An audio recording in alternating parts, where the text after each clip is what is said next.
I think there's real parallels there, because it's another place where a company is there talking about profit rather than services. And who does that hit? Again, we're talking about public hospitals, so we're talking about the people who don't have money for private health insurance, and we're talking about the same sort of people. It's always the poorer people that are either in prison or in the public hospitals and whose services are suffering. So we are very proud to stand beside this campaign. We formed an alliance with Deaths in Custody. We formed an alliance with the refugee rights people to take on Serco. They're a huge, huge multinational. They're very, very involved in the defence industry. They run the nuclear missile program in England. Why the government thinks then that they are the right people to be running our prisons, our transport system and our hospitals is just bizarre. I will tell you that a month after this government was in office, a month after, Serco was in their offices talking to them. And we know they've been in their offices talking to them daily, weekly, ever since. So as I said, we're really happy. United Voice, the union, is proud to be standing beside you, beside the community, beside the Deaths in Watch Custody Committee, and we will continue this fight. It's not going to be an easy fight. We are taking on a huge, huge multinational, but we will continue this fight and we will win. Thank you. I'd like to thank you and I thank the Newhouse people. One of the problems that we have is that the Western system that works here, this stone comes from the ground, and the people of this country come from the ground, and the people from the country do not speak in this place. We haven't got Aboriginal people talking in this place and making decisions on us. That's right. Yeah. But instead we got the same government that oppressed their people 200 years ago and sent them out here as prisoners. It's the same system and the same government in office in this country. Shame! Shame! Shame! Shame! This is not a Western country. We're in the East, and the Middle East is west of us, and yet we got the Western ideas. And they're prejudiced because they can't even look after the people in this country, because they stole this country and they're a bunch of thieves. And they're murdering our people to this very day because of the system that they operate. The moment we start talking about Aboriginal people talking in here, then we'll have a change. Because the people speak from the heart. You know, we're having a rally in Kalgoorlie in April because of my nephew. When he was calling out to go to the doctors and get the doctors to look after him, the cops that night just had a deaf ear. Shame. Killers.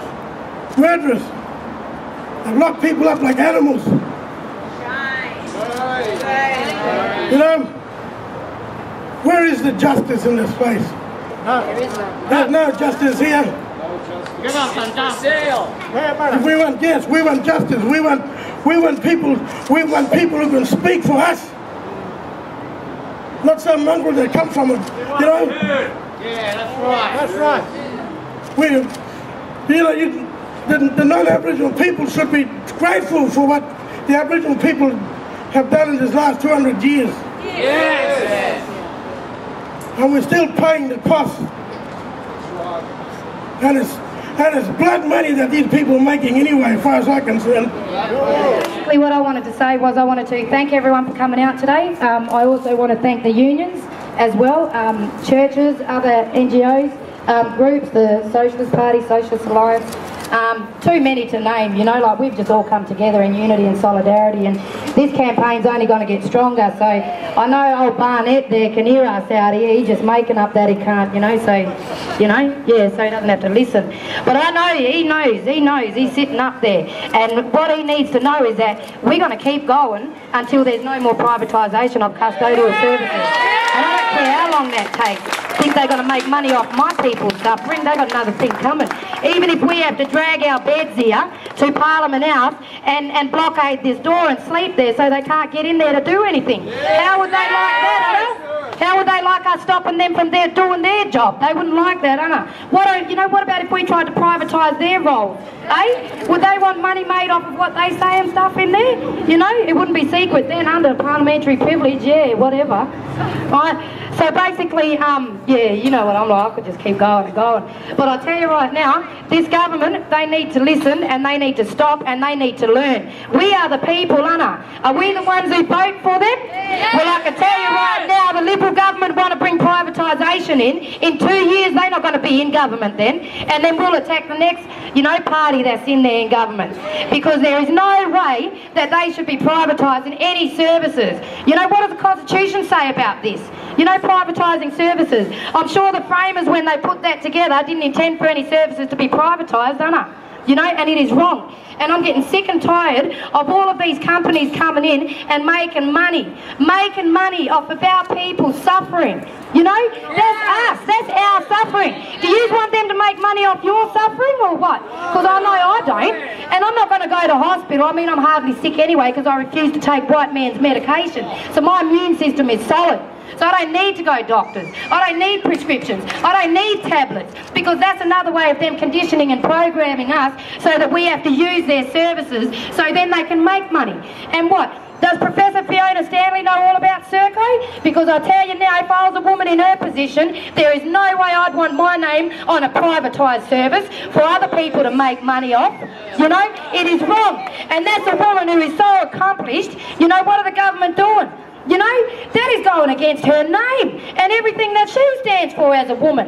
You know what I mean? It is wrong. And I'm getting sick and tired of this government. I'm getting sick and tired of Barnett. You know, this is wrong.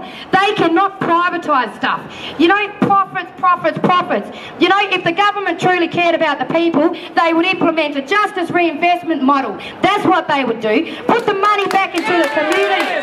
You know, give us programs and services to help our people to stop going to jail. Not by giving it contracts to private companies so that they can make money off of our people going to jail. Because then every single person will not get any help in there. There's stuff all drug services in there as it is. Stuff all rehabilitation services, education, programs. You heard John Welch there before talk about, you know, the fact that, oh, now I just forgot my train of thought there now. But John Welch mentioned the fact that our prisons are overcrowded, right? Overcrowded. So they're going over capacity. Every single prison is over capacity, except Baronia might be on par there, you know. Every single one of them. So where is the money coming from to house all them extra people? They're taking it away from services and programs that can rehabilitate and support the people in the prisons, because they don't want them to get better. The criminal justice system is the biggest money maker in this state, and I'm sick and tired of politicians politicising things that we need help for. We need help for. They've got to keep sending people to jail, because then there'll be no judges, no lawyers, no police officers, no court officers, no transport officers. You know, there are so many jobs that are linked to the criminal justice system. So they don't want it to, you know, decrease. They don't want it to get better. They don't want people to get better, because every single society has a certain amount of people in each little group. It doesn't matter where you go around the world, there are always the prisoners, right? There's always the staff, the workers, the government, you know, the intellectuals, the artists. It is every single place. And I tell you right now, Colin Barnett, you know you're listening. So Death in Custody Watch Committee and all the unions and everyone here today, this is just a handful of the people that you are going to be getting attacked by during this privatisation campaign. But I just want to thank you all. I could just stand up here all day and bust myself, but I won't. But anyways, I just want to thank you all for coming out. But I tell you right now, even if we got to camp out, right, I'll tell you right now, they're not going to have privatisation, man. They got another thing coming, and me and my people haven't even started yet. All right? Please.